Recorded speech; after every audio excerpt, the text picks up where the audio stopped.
Chapter 7. Then came together unto him the Pharisees and certain of the scribes which came from Jerusalem. And when they saw some of his disciples eat bread with defiled, that is to say, with unwashed hands, they found fault. For the Pharisees and all the Jews, except they wash their hands oft, eat not, holding the tradition of the elders. And when they come from the market, except they wash, they eat not, and many other things there be, which they have received to hold, as the washing of cups and pots, brassen vessels, and of tables. Then the Pharisees and scribes asked him, Why walk not thy disciples according to the tradition of the elders, but eat bread with unwashed hands? He answered and said unto them, Well hath Esaias prophesied of you hypocrites, as it is written, This people honoureth me with their lips, but their heart is far from me. Howbeit in vain do they worship me, teaching for doctrines the commandments of men.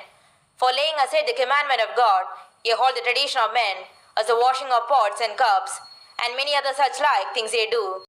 And he said unto them, Full well ye reject the commandment of God, that ye may keep your own tradition. For Moses said, Honour thy father and thy mother, and whoso curseth father or mother, let him die the death.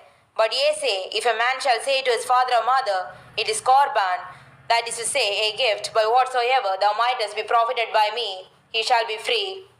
And they suffer him no more to do aught for his father or his mother, making the word of God of none effect through a tradition which ye have delivered, and many such like things do ye.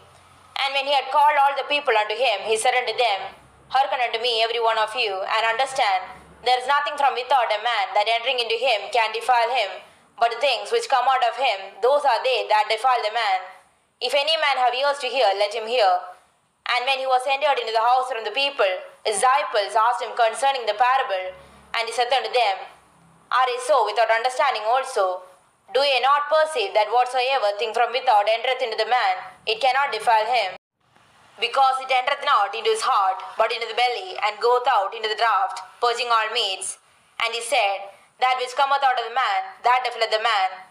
For from within, out of the heart of men, proceed evil thoughts, adulteries, fornications, murders, thefts, covetousness, wickedness, deceit, lasciviousness, an evil eye, blasphemy, pride, foolishness. All these evil things come from within and defile the man. And from thence he arose and went into the borders of Tyre and Sidon, and entered into an house, and would have no man know it, but he could not be hid. For a certain woman, whose young daughter had an unclean spirit, heard of him, and came and fell at his feet.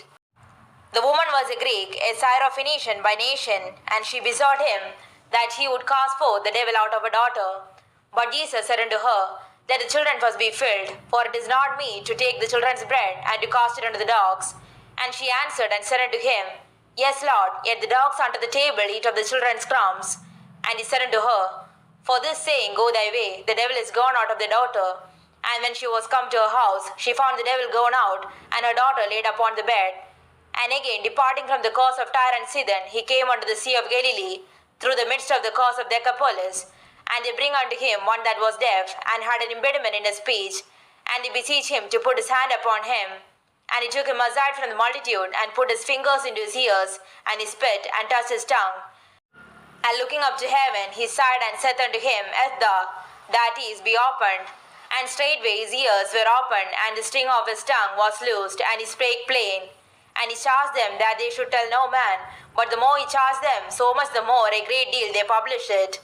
And were beyond measure astonished, saying, He hath done all things well, he maketh both the deaf to hear and the dumb to speak.